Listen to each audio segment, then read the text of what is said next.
Hello everyone. It's just me here.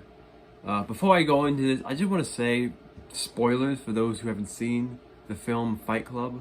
If you haven't seen the film or you don't really care about the film, or you really want to like experience the film first before coming back and watch this video, I recommend putting this in your watch laters category in your videos and seeing the film first and come back to see this, alright? Because I'm going to delve into minor spoilers, you know what I mean? I'm going to delve into some minor things about the film. Okay? Okay.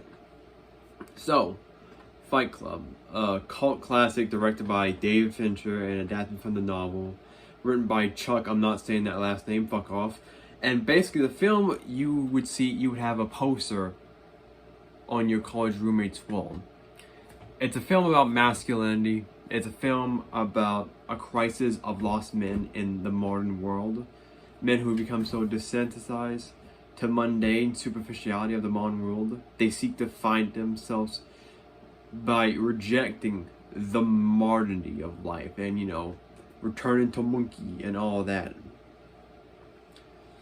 With talk about men's issues and masculinity into the spotlight more in the mainstream in the last year, and becoming more mainstream due to the rise of figures like Andrew Tate and the Red Pill podcast and all those things, I want to talk about Tyler Durden and Andrew Tate and the crisis of masculinity, while also talking about interesting aspects of the film that pertain to these alpha males.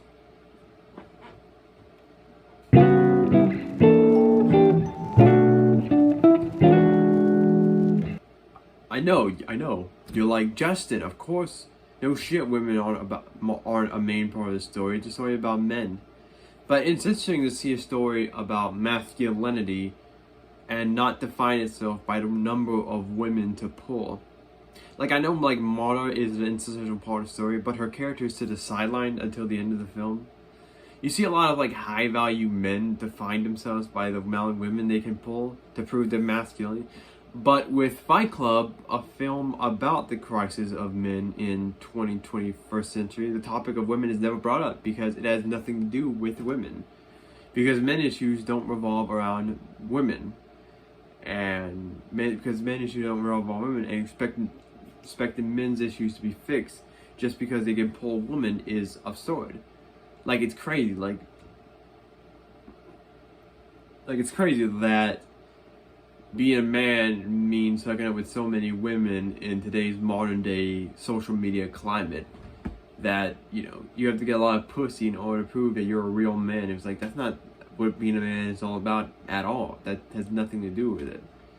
And Fight Club never really brings it up, which is interesting. You would think Tyler Durden would make a speech in front of everyone to be like, okay, now you have to go sleep with 200 women, but it doesn't do that. It doesn't, like, do that. It doesn't, like, bring that up as an issue or something that needs to be fixed, because that's not a main problem of why these men are lost, why men are lost nowadays. That's not one of the main things about it, you know what I mean?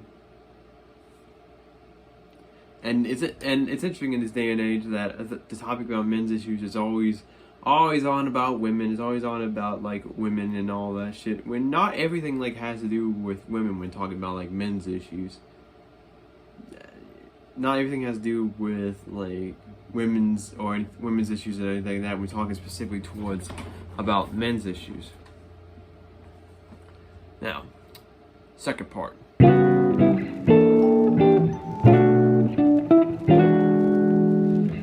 Tyler Durden predicted the rise of Andrew Tate.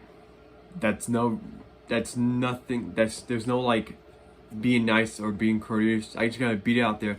Tyler Durden predicted the rise of Andrew Tate, a masculine cult leader looking to manipulate and exploit impressionable lost men to join his cause and use them like pawns for their own gains. Come on, it was basically a matter of time before someone like Andrew Tate would have come around and scoop up all these lonely dudes.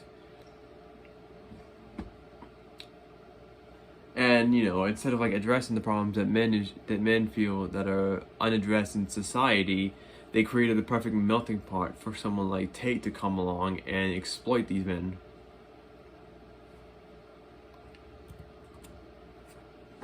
Whether you like it or not, Andrew Tate spoke to these young men in a way that haven't been spoken to them before. That hasn't been like spoken to them in a way that that felt like they were being spoken to as young men.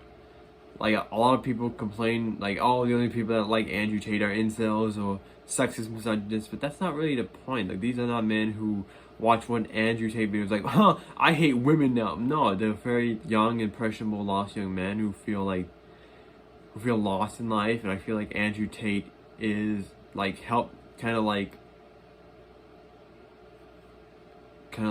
sort of speaks to them in a way that hardly anyone has been able to speak to them, and that's why he's so popular as he is.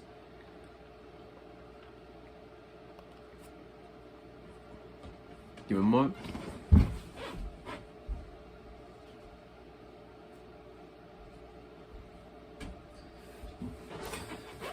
So yeah, whether it be for profit like Andrew's hustle, yeah, university scam, or something even scarier like Tyler Durden's anarchist cult. These two have a lot in common. They're entertaining, they're charismatic, manipulative, and are willing to exploit the people who worship them for their own gain.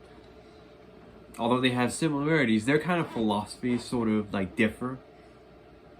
They cannot be further apart. Andrew Tate's lifestyle and teachings are about the most shallow forms of masculinity. He's defined by superficial wealth and he's defined by his wealth and his superficiality. His nice car, his wealth, his women, that's how he defines himself as a man. Because other than that, he has no other personality. Tyler Durden sort of rejects that lifestyle, ironically, and in favor of a more rough and down-to-earth, dirty lifestyle. In fact, if one of his most infamous quotes are, "The things you own end up owning you." So it's, even though they do have a lot of similarities, they could not be further apart in terms of what they believe in. In fact, I think Tyler Durden would be disgusted by someone like Andrew Tate, because Andrew Tate is so fake, he's so shallow, he's so plastic, so to say. He lives his life by the objects around him instead of him as a person, and that's why I feel like Tyler Durden would hate Andrew Tate, who he is as a man, and that's probably one of the reasons like a lot of people don't like him, because he's just a shallow man who has nothing of substance to his own personality, so he surrounds himself with things that don't really matter in order to define himself, because he has nothing left, but that's about it.